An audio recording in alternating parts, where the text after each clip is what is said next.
है जो ये पक्षपात करता है? कौन है जो किसी को गरीब बनाता है, किसी को अमीर बनाता है? कौन सी शक्ति है जिसमें व्यक्ति को पुण्य करने का भाव होता है, और कौन सी शक्ति है जिससे पाप करने का भाव होता है? एक डाली पर दो फूल लगते हैं, लेकिन कौन है उसको जो दो फूल साथ फूले, किस्मत जुदा जुदा है,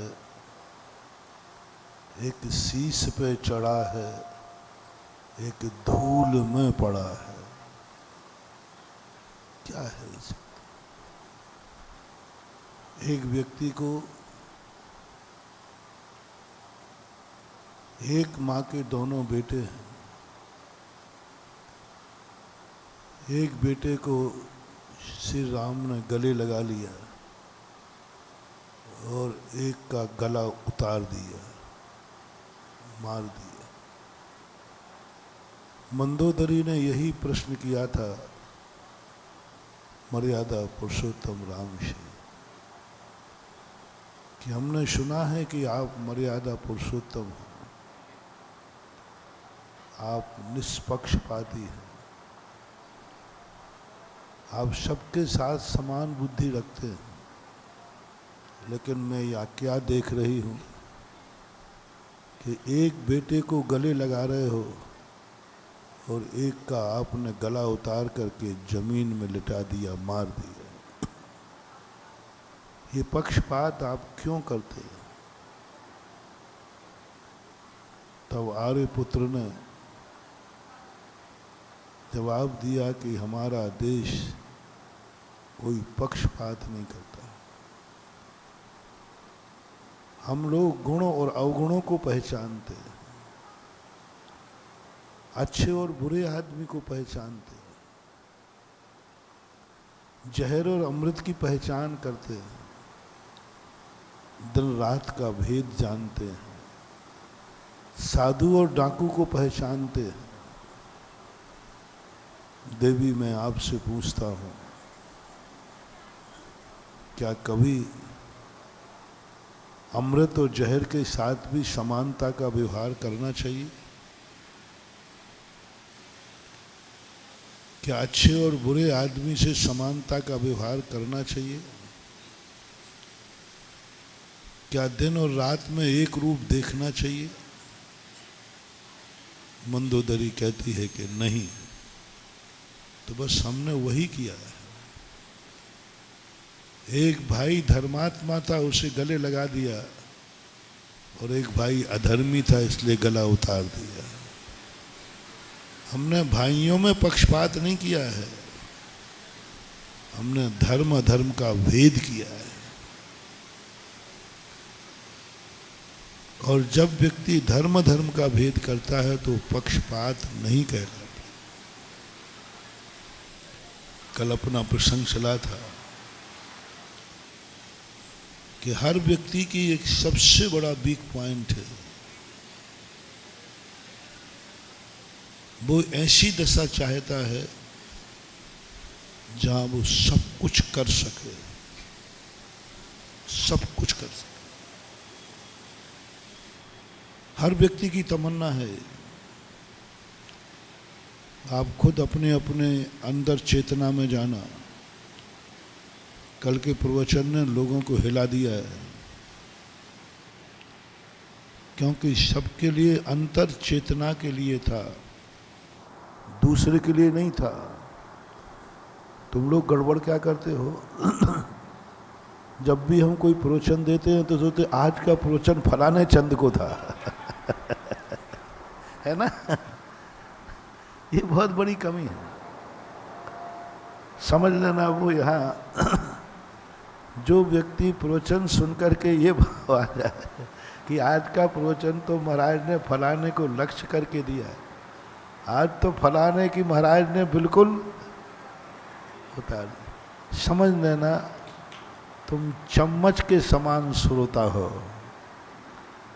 चम्मच पूरे दिन भर खीर में डूबी रहे, सब लोग चम्मच से परोसे का स्वाद लेकर आनंद ले गए, और चम्मच से पूछा कि भाई चम्मच ये बता खीर का स्वाद क्या था?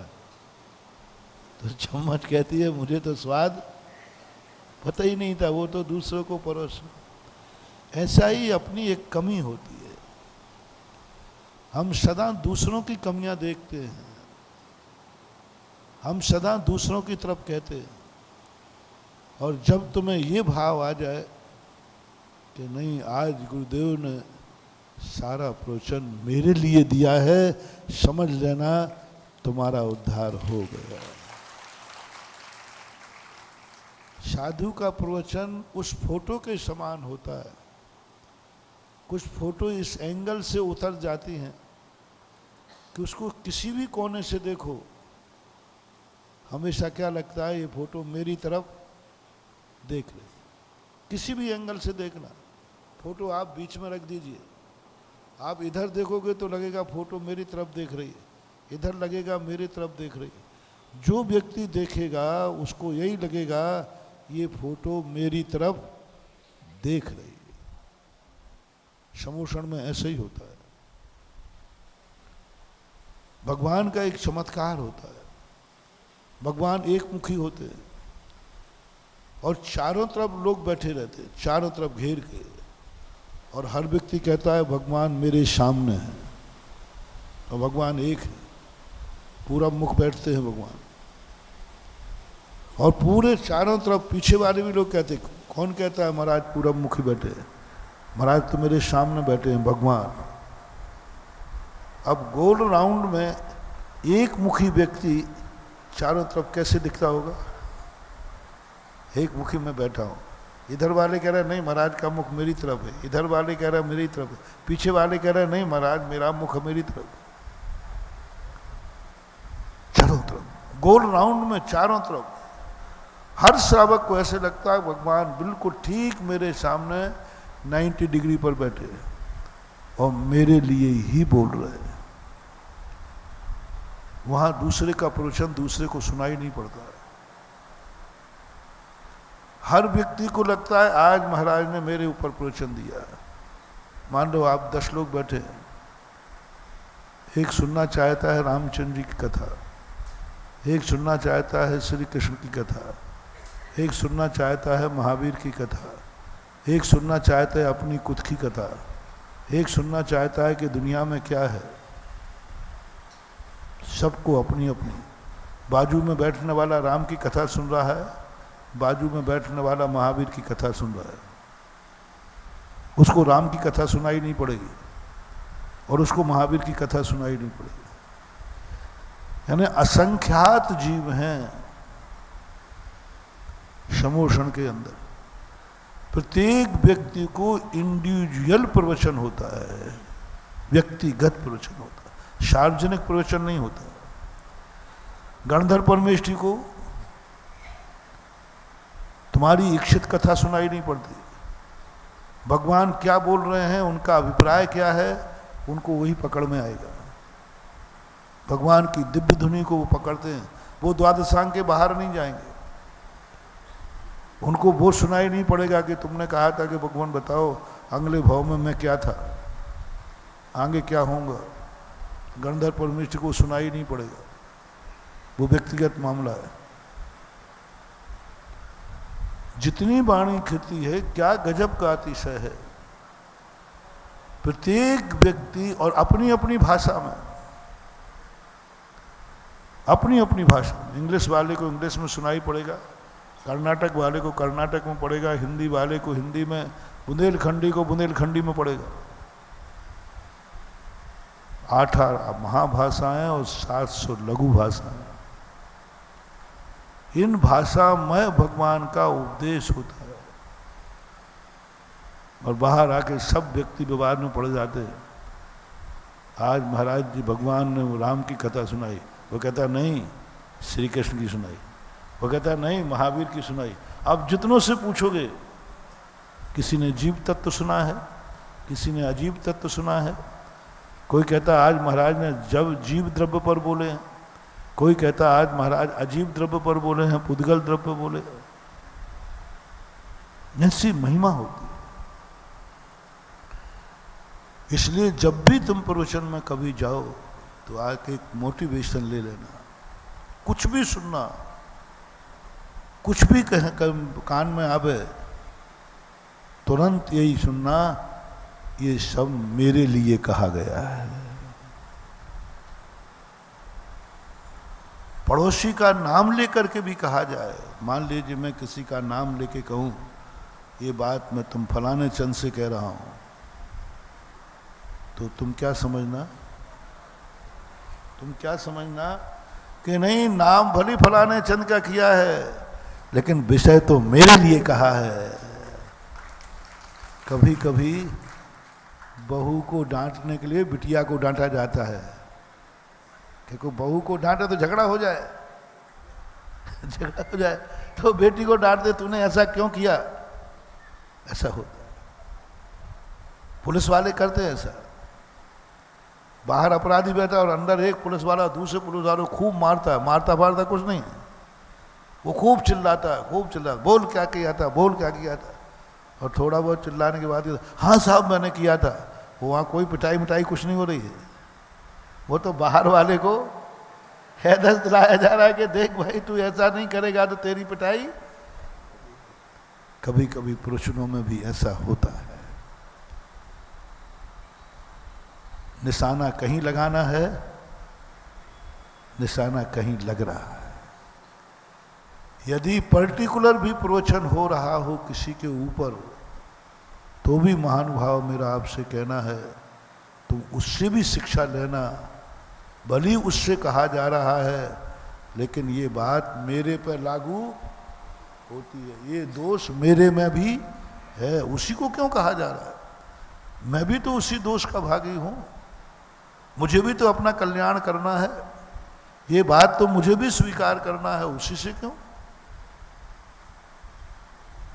तब समझना आपको प्रवचन का आनंद आ जाएगा, वो प्रवचन आपकी आत्मा की पर्याय बन जाएगी, आत्मा की पर्याय और एक बार प्रवचन अंदर टीस लग जाए, एक बार टीस लग जाए कितना है, और एक बार अनुभव में आ जाए आज महाराज ने मेरे अंदर की बात को कितना सत्य कह दिया, यही तो हूं मैं, यही तो विचार मेरे चलते हैं, यही तो 24 घंटे उधेड़ बुन चलती है हमारे में, यही रागद्वेष तो मैं कर रहा हूं, यही कषाय तो मेरे में है। महाराज तो ऐसे कह रहे हैं जैसे सारा अंतर महाराज ने मेरा पढ़ लिया हो। मैं ही तो क्रोधी हूं, कौन का किसके क्रोध की बात कर रहे हैं, मैं ही तो मानी हूं, मैं ही तो मायावी हूं, मैं ही तो लोभी हूं, मैं ही तो पापी हूं, कभी मन से कंजन से, कौन कहता है दूसरे से कह रहा हूं। मेरे अंतर चेतना को महाराज ने पढ़ लिया, जान लिया, और यह सब मेरे लिए है। ऐसी अनुभूति जब आ जाती है तो हर जन्मानी का पन्ना हमारी आत्मा की पर्याय बन जाता है। पढ़ते समय, स्वाध्याय करते समय भी यही आए, किसके लिए लिखा है, किसका कोर्स है।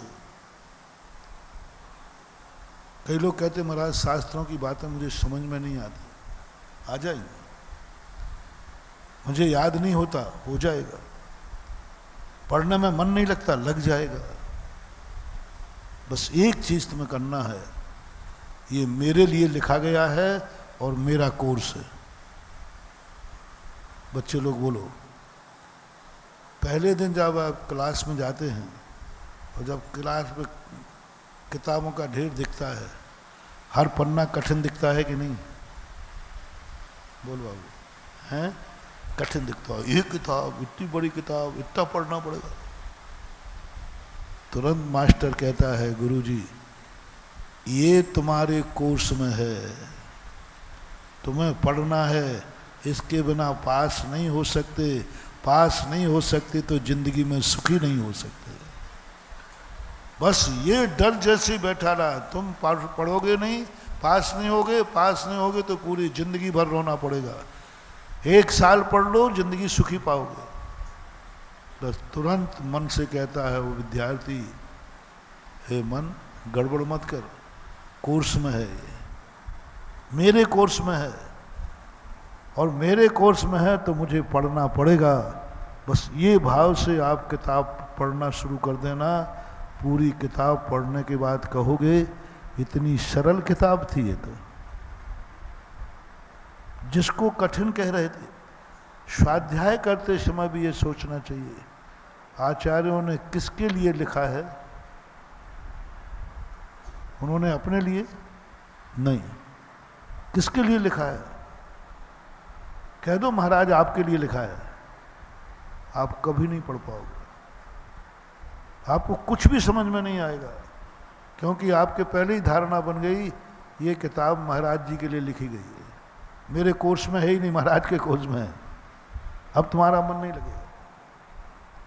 कितने ही पढ़ने के लिए आप एक बस मन बना लो, आचार्य महाराज ने ये प्रवचन मेरे लिए दिया है, मेरे कोर्स में है और मुझे समझना है। बस ये शास्त्र मेरे कोर्स में है, मेरे लिए लिखा है, आप पढ़ना शुरू कर दीजिए, वो शास्त्र आपको सरल हो जाएगा। मेरे साथ हुआ एक बार,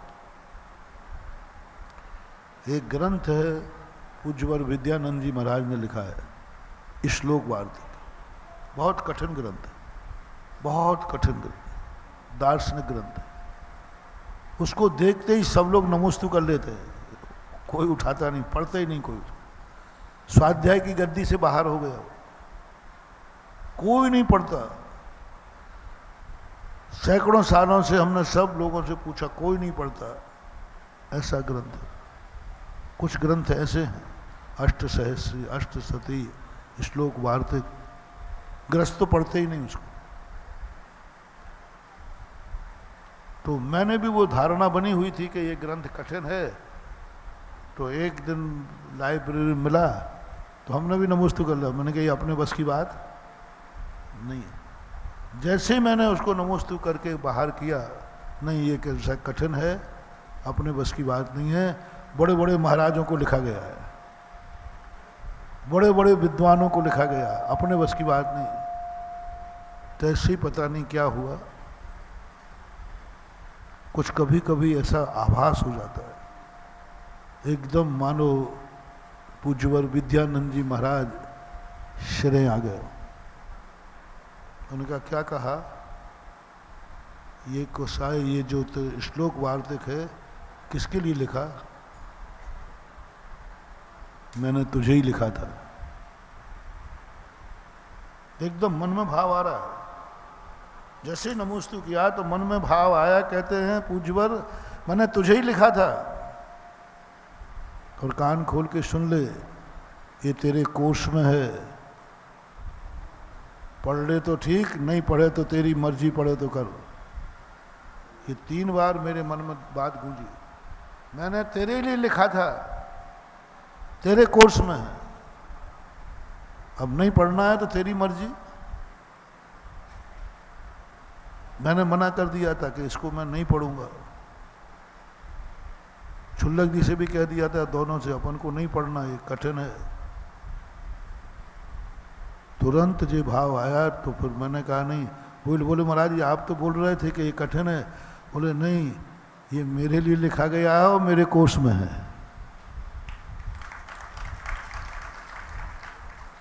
7 साल में पढ़ पाया वो, लेकिन 11 साल होगा, इतना साल लगा। आज वो ग्रंथ इतना लगता है, अरे ये ग्रंथ तो बहुत सरल है,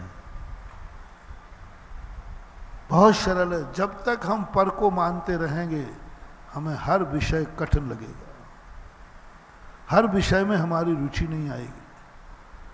हर चीज को मानना है। गुरु का कोई भी वचन हो, चाहे वो स्वयं के लिए हो या दूसरों के लिए, मात्र सोचना है ये सब मेरे लिए कहा है।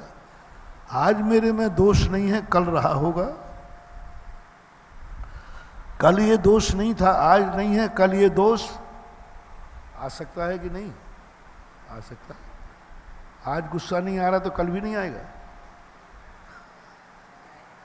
आज नहीं आ रहा, ठीक, महाराज गुस्सा में, अपन को तो गुस्सा आ ही नहीं रहा, गड़बड़ मत करना, कल आ सकता है।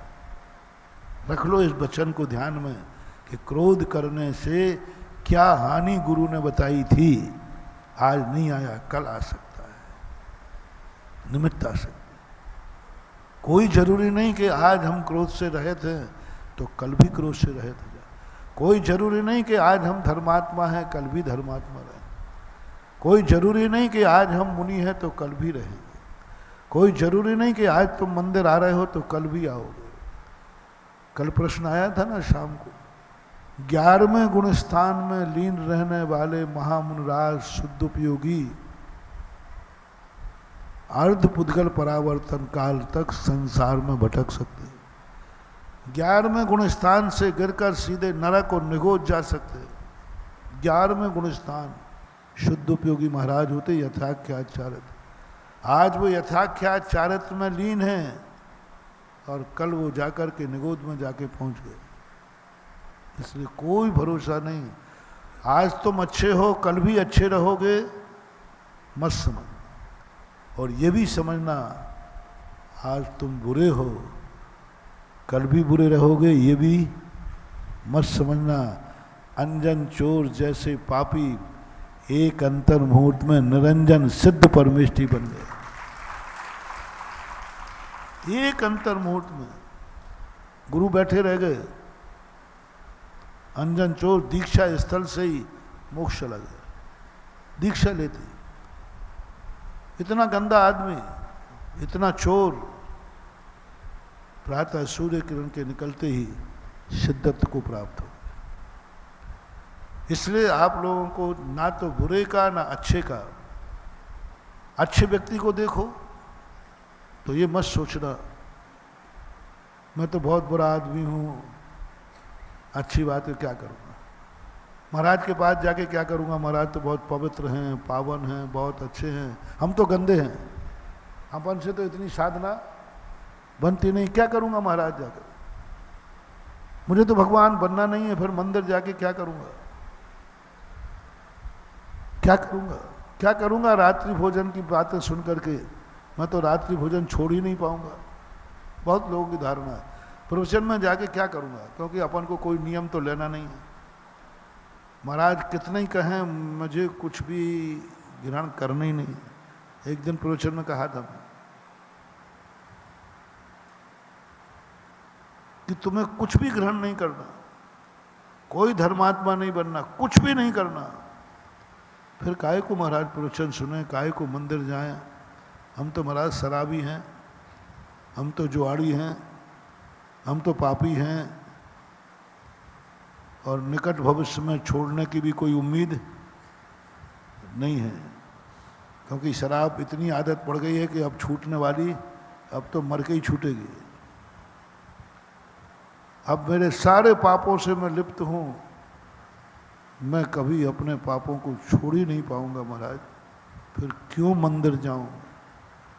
मैंने तो नरक आयु का बंद कर लिया है, नरक जाना निश्चित हो गया है। और लो बात किसको कह रहा हूं, जिसका नरक जाना निश्चित हो गया है, कोई नहीं रोक सकता। अब काहे के लिए धर्म करे, अब क्यों मंदिर जाए, अब क्यों प्रवचन सुने, मुझे तो नरक जाना है, मेरा तो निश्चित हो गया, अब क्या करूं। 90% लोगों का मन होगा कि बात सही बात है, अब मंदिर जाके क्या करूंगा, माला फेर के क्या करूंगा। अब जब नरक जाना ही निश्चित है कि जो थोड़े बहुत पाप बचे हैं वे और कर लो, क्योंकि अब जेल जाना तो हाँ कुछ लोग होते हैं।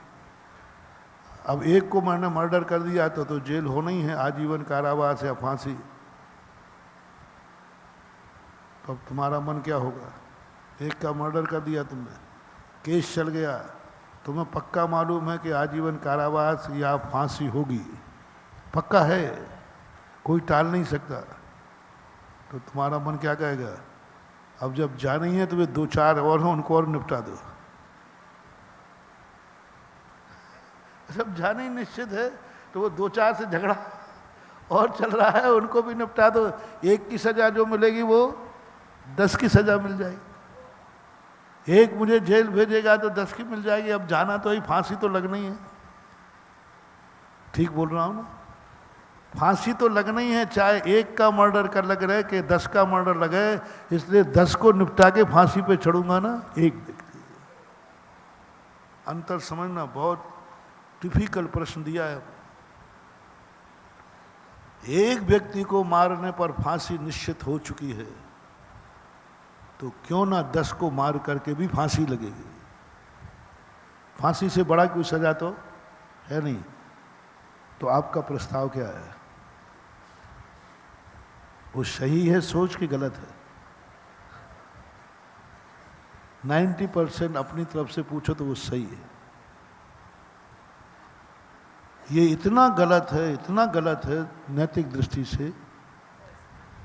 एक व्यक्ति के मर्डर पर फांसी पर चढ़ जाना, लेकिन 10 को मारने पर वही फांसी मिले। 90% लोग यही करते हैं।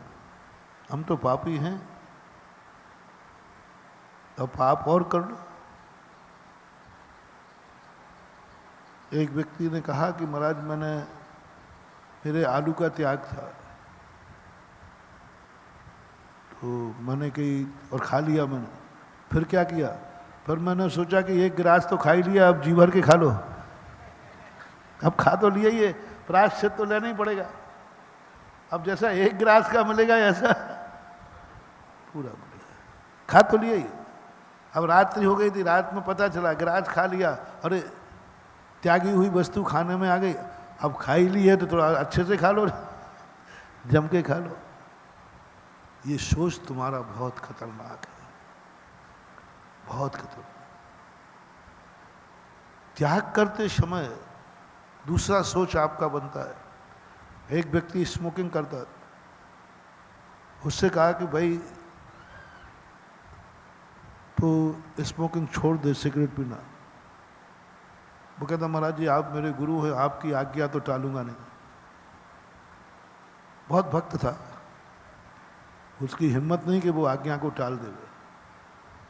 पर महाराज जी आज नहीं, कल छोड़ूंगा, आज्ञा नहीं टालूंगा। आज्ञा में मजबूत है वो इतना भरम भक्त था कि विश्वास था कि इसको कह देंगे तो ये टाली, मना कर ही नहीं सकता। पर उन्होंने कहा महाराज जी आपने कहा है तो अब तो छोड़ना तो पक्का है, लेकिन कल छोड़ूंगा। महाराज देखो आपने इतने दिन नहीं, आपको पता था तो ये और मान लो कि एक दिन और पता नहीं था आपको। कल मैंने कि आज क्यों नहीं, कल क्यों? बोलो महाराज आप पूछो मत, बस कल पक्का श्रीफल लेके आऊँगा सुबह और पूरा छोड़ दूंगा, पक्का मान के चलो महाराज, वायदा कर दो। मैंने कि वो तो मुझे विश्वास है, तू मेरा पक्का चेला है, मुझे विश्वास है तू सुबह श्रीफल लेके आएगा, छोड़ेगा। बस एक दिन की मोहलत है, तो बस कल छोड़ूंगा, पक्का कह दिया ना। मैं फरार नहीं होऊंगा, भागूंगा नहीं। मैंने कि वो भी मुझे विश्वास है। मैंने कि आज क्यों नहीं? बोले महाराज कल, आज जी भर के पीऊंगा, आज इतनी पीऊंगा, इतनी पीऊंगा। मैंने कि बेटा मत छोड़ना, तेरा नियम टूट जाएगा। तू मेरे दबाव में रह रहा है, मेरे प्रभाव में रह रहा है, तेरा नियम टूटेगा, पक्का है। क्योंकि तू दोष मान के नहीं छोड़ रहा है, तू मेरे प्रभाव में छोड़ रहा है। आज जी भर के पिएगा, इसका अर्थ है तू ये नहीं मान रहा है कि सिगरेट पीना गलत है। कौन जहर को ये कहे कि जहर फेंक दो, बोले महाराज कल छोड़ूंगा, पहले तो आज तो पी लूं। मैंने कही मत छोड़ना, मैंने नियम नहीं दिया। मैंने कही यदि तुझे पता लगा है कि ये गलत है, गुरु महाराज को तू मान रहा है, लेकिन गुरु महाराज की बात को तू अभी प्रभाव में ले रहा है, तू दबाव में ले रहा है, तो गुरु के मान रखने के लिए ले रहा है, गुरु की इज्जत रखने के लिए ले रहा है। बहुत सारे लोग गुरु की बात मानते हैं, इसलिए नहीं कि वो उनको अच्छी लगती है, इसलिए नहीं कि वो उनको बुरी लगती है, इसलिए कि गुरु ने कहा है तो हमें उनका मान रखना है। मैं गुरु का अपमान कैसे करूं?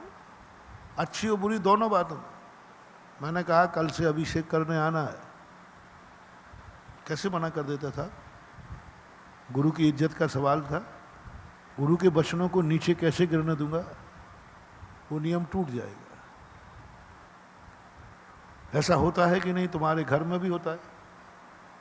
कई बार माँ बाप की बातों पे, अरे भाई मानना तो नहीं था लेकिन बड़ों ने कहा है तो उनका रिस्पेक्ट तो करना ही पड़ेगा। तुम छोड़ना नहीं चाहते थे लेकिन महाराज ने कहा तो अब क्या करें? और महाराज भी थोड़े कम नहीं है। चौके में जाकर ऐसे मौके पर पूछते हैं तो रात्रि भोजन त्याग है, क्यों गुटखा तो नहीं खाते? अब मना करूं तो महाराज भाग जाए तो ये घर वाले प्राण ले लेंगे, और हाँ करूं तो मेरे बस की बात। कई बार ऐसे दुमदाम तुम लोग फंस जाते। अब जो है सो है, अभी तो लो नियम ले लेते हो, और इतनी होशियारी से नियम लेते हो। हाँ महाराज जी, क्योंकि उसको मालूम है कि अभी मैंने नियम लिया तो महाराज बोलो हम सारी सभा को आज जो चाहें वो नियम दे सकता हूं, और आगरा वाले लेंगे। सब लोग मैं आज जो नियम दूं वो ले रहे हो कि नहीं? एक धमकी देता हूं, नहीं तो मैं बिहार करूंगा। प्रदीप जी, अरे बाबा जी आप तो जो कहो बोलो वो क्या करना, ले लो, एक धमकी में ले लोगे। ज्यादा तुम्हारी दम नहीं है, क्योंकि तुम गुरु से इतने श्रद्धान्वित हो, गुरु के प्रति तुम्हारा इतना समर्पण है। बोले मर जाएंगे, बर्बाद हो जाएंगे, दुनिया में मुंह दिखाने लायक नहीं होंगे कि महाराज जी ने चतुर्मास में हार कर दिया। एक हाथ नहीं लेगा तो कहो प्रदीप उसके हाथ जोड़े, हे मेरे बाप ले ले। करोगे कि नहीं करोगे? करना पड़ेगा।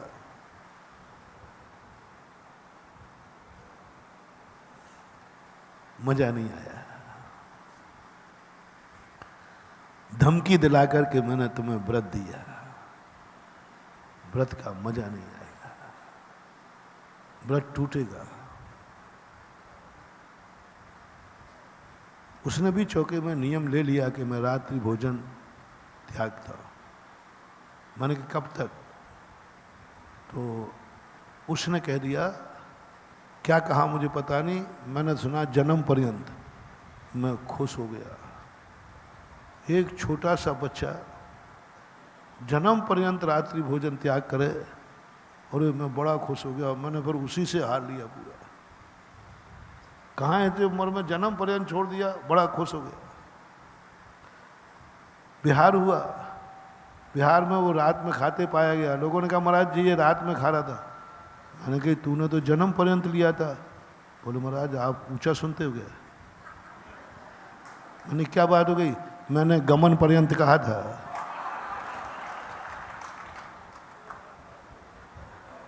मैंने कहा था जब तक आप हो तब तक ठीक है, जैसे ही आपका गमन तो हमारा बेईमानी हो गई ना। एक महाराज ने एक ऐसे ही धमकी दे दी, गजब की। 32 दिन के उपवास किए उन्होंने, 32 दिन के उपवास।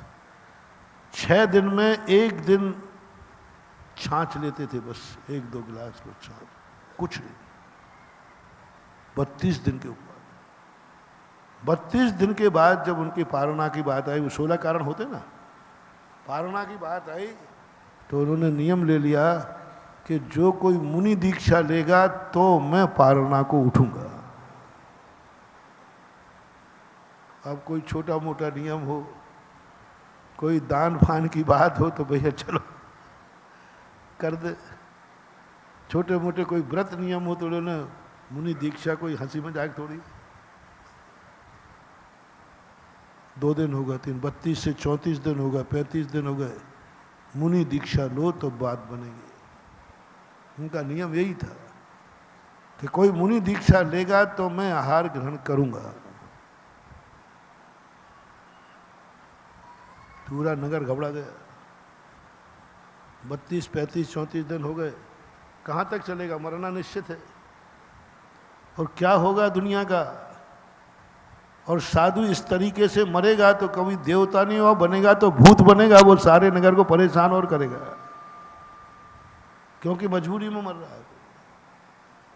और मुनि दीक्षा को कोई तैयार होने को तैयार नहीं था।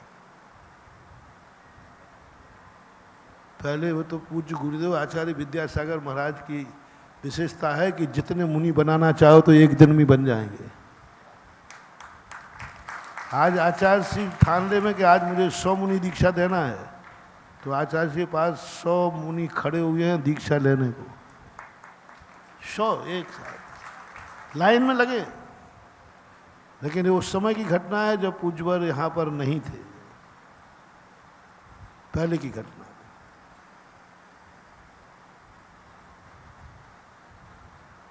अब कोई धन, एक वृद्ध टीचर था,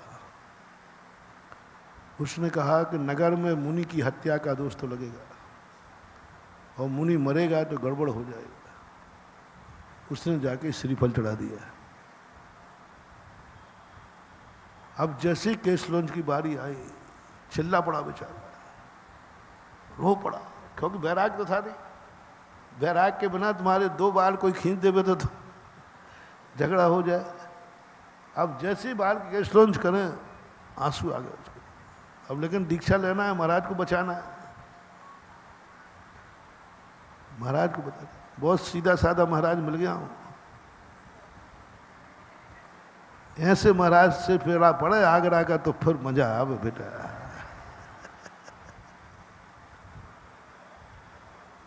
केस लॉन्च हुए, दीक्षा हो गई और महाराज ने चतुर्मास हुआ, 16 कारण 10 लाख क्षण में आते। 1-1.5 महीने बाद, दिवाली बाद बिहार हुआ। बिहार होने के बाद वो बोले महाराज जी ये संभालो आपका पक्षी कमंडल। बोले क्यों? बोले आपका नियम था कि मुनि दीक्षा होगी तो पारणा करूंगा, और मैंने नियम लिया था कि पारणा कराने के लिए मुनि बन रहा हूं। आपकी पारणा हो गई, बिहार हो गया, अब आप पधारो। कैसा रहा? गलती किसकी है इसमें? बोलो मोटिया जी, किसकी गलती है इसमें? गलती किसकी है? डरो मत,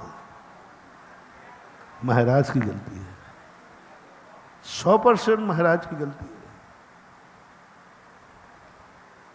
और वो 100% गलती जो है, वह गलती ने, अब तुम्हारा नियम पालना करने का तो उसका नियम पालना कराने का। तुम्हारा भी काम हो गया, पालना हो गई, हमारा भी काम हो गया, पालना हो गई। ऐसा कभी होता है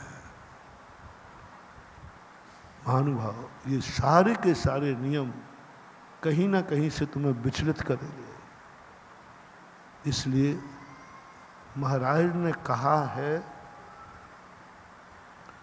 उनका मान रखना है, शास्त्र में कहा है उसका मान रखना है, माता पिता ने कहा है उनका मान रखना है।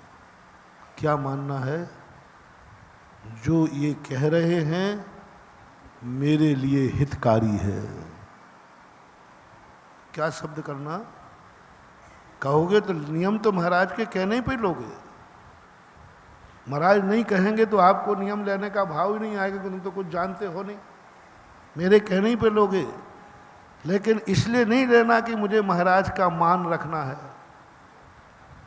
इसने नहीं लिखा कि भाई महाराज ने कहा है तो लेना ही पड़ेगा क्योंकि मैं महाराज को बहुत चाहता हूँ, महाराज की इज्जत रखना ही पड़ेगा। नहीं, ये दोनों पॉइंट बीच में ना आए, बस एक पॉइंट बीच में आ जाए कि मेरे गुरु ने कहा है यही करने योग्य है और मेरा हित इसी में है, इसलिए मैं नियम लेता हूँ। अब इसमें सब काम हो जाएंगे, महाराज का मान भी रह जाएगा महाराज का सम्मान भी रह जाएगा और तुम्हारा कल्याण भी हो जाएगा। मेरे हितकारी, क्योंकि महाराज ने कहा इस बात में तुम्हारा कल्याण है। क्यों कल्याण है? तुम क्या जानते हो इसमें? क्या जानते हो तुम कि पूजा करने से कल्याण हो जाएगा, माला फेरने से कल्याण हो जाएगा, मुनि बनने से कल्याण हो जाएगा? क्या जानते हो तुम? क्या जानते हो? बस एक ही बात कहना, मैं कुछ नहीं जानता हूं, मैं गुरु को जानता हूं। गुरु ने कहा है इसलिए कल्याण निश्चित है, बस और कुछ नहीं। कल्याणकारी, क्योंकि गुरु कभी अहित के लिए नहीं बोलेगा, जिनवाणी कभी अहित के लिए नहीं बोलेगी। नान्यथा वादनो जिनाह, नान्यथा वादनो जिना। जिनेंद्र भगवान के मुख से, जिनवाणी में मेरे गुरु के मुख से कभी अहितकारी बात निकल ही नहीं सकती। मैं कुछ नहीं जानता हूं, मेरे हित में बोला है। महाराज ने कहा है कि सिगरेट नहीं पीना, मेरा गुरु स्वप्न में भी कभी मेरा अहित नहीं कर सकता। त्यागने को कहा है तो नियम से इसमें मेरा अहित है, और जब अहित है, मैं कुछ नहीं जानता हूं, मुझे तो अच्छी लग रही थी, मुझे तो अच्छा लग रहा था, पी रहा था, तब तुमने कैसे छोड़ दी? क्या तकलीफ थी तुम्हें? नहीं, कोई तकलीफ नहीं थी, बहुत अच्छा लग रहा था। शराब पी रहा था, जुआ खेल रहा था, XYZ कोई भी पाप कर रहा था, मुझे तो अच्छा लग रहा था, पर छोड़ कैसे दी? गुरु ने कहा था तो गुरु के कहने पे छोड़ी। बोले कहने पे तो उनकी छोड़ी है, लेकिन गुरु की इज्जत रखने के लिए नहीं, गुरु का मान रखने के लिए नहीं। मेरी धारणा है कि गुरु ने जिस कार्य को मना किया है, नियम से उसमें मेरा अहित था, तभी मैं छोड़ रहा हूं। तो बोलो, एक दिन की छूट मांगोगे कि उसी दिन छोड़ दोगे? गुरुजी आपने कहा है अभी लो, क्योंकि मुझे मालूम है कि आप वही वस्तु छुड़ाएंगे मेरी जिसमें मेरा अहित है, मुझे वही नियम देंगे जिसमें मेरा हित है। ये दो बातें बैठा लेना। जिनवाणी को पढ़ते समय, गुरु का प्रवचन सुनते समय, ये दो मोटिवेशन अपने दिल में रख लेना। यदि महाराज ने त्याग की बात कही है, पहली बात तो मोटिवेशन क्या है? प्रवचन सुनने बैठो तो कोई भी बात निकले, ये मेरे से कही जा रही है। क्या करना? ये मेरे से कही जा रही है। दूसरी बात, नाम लेकर के भी किसी से कहा जाए, मैंने नाम लेके कहा है, फलाने व्यक्ति से कह रहा हूं, तब भी तुम क्या कहना? भली उनसे कही जा रही है, लेकिन ये बात मेरे पे भी लागू होती है। आज नहीं होगी, कल होगी। महाराज ने कहा है कि तू शराब मत पीना। तुम तो पीते ही नहीं, पिया नहीं है, सुन लेना। शराब के जब दोस्त, तुम पीते नहीं हो, पी भी नहीं है, पीने का कोई मन भी नहीं है। एक व्यक्ति ने पी है, उसको मैं बता रहा हूं कि शराब के दोष कितने हैं, नुकसान। तुम गौर से सुनना। भाई तुम गौर से क्यों सुन रहे हो? तुम तो पीते ही नहीं हो।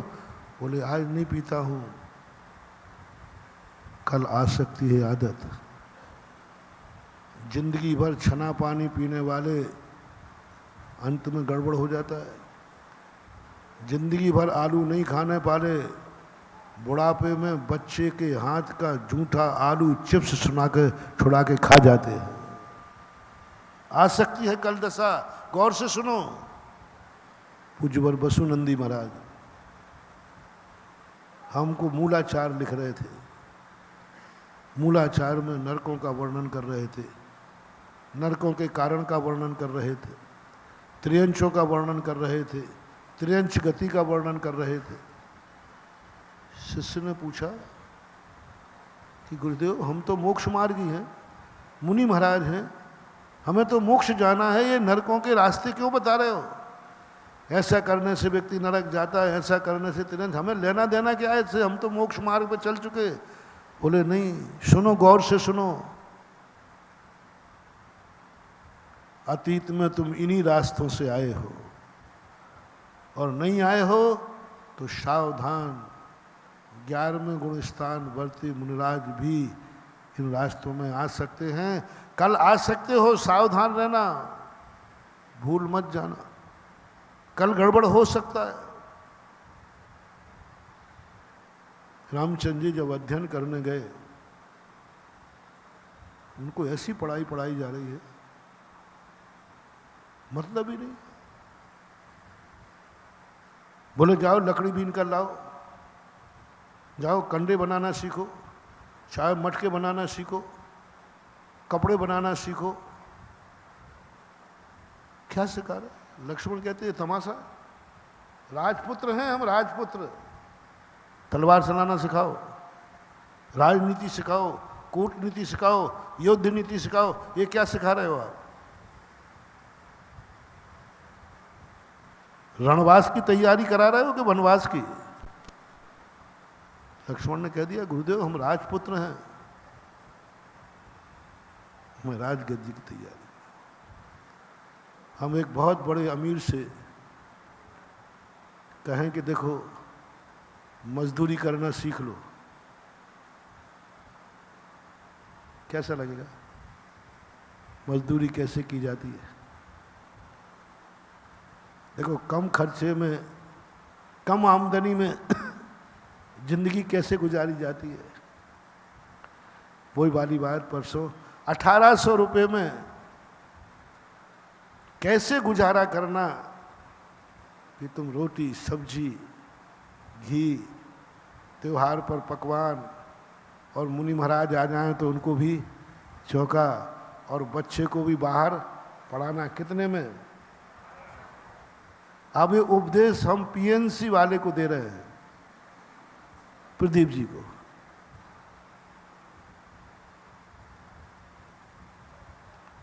तुम्हें कैसा लगेगा? महाराज जी आप क्या समझ रहे हो? क्या समझ रहे हो आप लगता है कि हमारे पीएनसी परिवार का आप अपमान कर रहे हो। 1800 रुपये में जिंदगी कैसे चलाई जाती? आपको भी ताज्जुब लगेगा, महाराज जी आप हमें उपदेश क्यों दे रहे हो? क्यों दे रहे हो? आपको मालूम है जिन सड़कों पे चलते हुए सारी सड़कें हमारी, सबको मालूम है। और आपको मालूम है चातुर्मास का कलश, जब हम कलशित में बैठा सकते हैं, दान दे सकते हैं, तो महाराज जी क्यों आप इस समय खराब कर रहे हो? 1800 रुपये में कैसे गृहस्थी चलाना? तुम्हें नहीं, तुम्हारे फॉलोवर भी यही कह देंगे, महाराज जी आपको हैसियत पता नहीं, और कोई कहे नहीं कहे, मनोज तो कही देगा। महाराज आप जानते नहीं हो पीएनसी को, कमला नगर में रहते हैं, मंदिर के बाजू में रहते हैं, आप समझो बात को, आप अपना समय खराब कर। 1800 रुपये में गृहस्थी चलाना क्यों सीखेगा टाटा बिरला डालमिया? 1800 रुपये में गृहस्थी चलाना क्यों सीखेगा आर के मार्बल वाला? 1800 रुपये में गृहस्थी चलाना क्यों सीखेगा पीएनसी वाला? क्यों सीखेंगे बताओ? क्यों भाई, बात सही है ना जगदीश बाबू? क्यों सीखा? जगदीश भी क्यों सीखा? ये कम है क्या? कम है क्या? नहीं नहीं, वो भी कोई कम नहीं है, यहाँ सब है। हमारे जितने प्यारे जैनी बैठे हैं सब इतने नहीं है कि 1800 रुपये में इनकी ज़िंदगी आए। आगरा में रह रहा है, थोड़ा स्टैंडर्ड मेंटेन है, हमें मालूम है, हमें मालूम है। और ये भी विश्वास है कि कल भी तुम्हारी नौबत ऐसी नहीं आएगी। समझना बात को। ये भी विश्वास है कि कल नौबत तुम्हारी ऐसी नहीं आएगी, क्योंकि आज तुमने जो बीज बो लिया है इतना दान दे करके, चाहे भली मंगल कलश लिया हो या भक्ति कलश लिया हो, चाहे शांति धारा की, कुछ भी दान तुमने दे दिया है, बीज तुम्हारा बो चुके हैं तो फसल निश्चित आएगी, ये भी मुझे विश्वास है। मैं अपने दानी को तीनों काल देखता हूं, मैं दानी के तीनों काल देखता हूं। कल दान दिया था, आज जब उसके पास 2 रुपया है, क्यों है 2 रुपया भाई? आकाश से टपक के आ गया, झांका डाल के आ गया? आज 2 रुपया है, इसका अर्थ क्या है? कल इसने बीज, आज के दानी कल के दानी हैं, अतीत के पक्का 100%। मैं सदा कहता हूं, आज का गरीब अतीत का पापी है, माइजर है, उसके पास पैसा था लेकिन उसने व्यसनों में खर्च किया, पापों में खर्च किया, इसलिए आज गरीब हुआ। आगम का कथन है, आज का गरीब नियम से अतीत का पापी है, कल ये अमीर था, ये चतुर्मास हुआ था, अमीर था ये, लेकिन इसने 1 रुपया भी दान नहीं दिया। पंचकर्णक हुआ था, 1 रुपया भी दान नहीं दिया। मंदिर था, लेकिन मंदिर में कभी 1 कौड़ी, कब कब कब? जब वो अमीर था, जब की बात कर रहा हूँ, गरीबी की नहीं कह रहा हूँ, आज की बात नहीं। अमीर था लेकिन दान के नाम पर भिखारी को भी कभी 1 कौड़ी नहीं दी, किसी का सहयोग नहीं किया।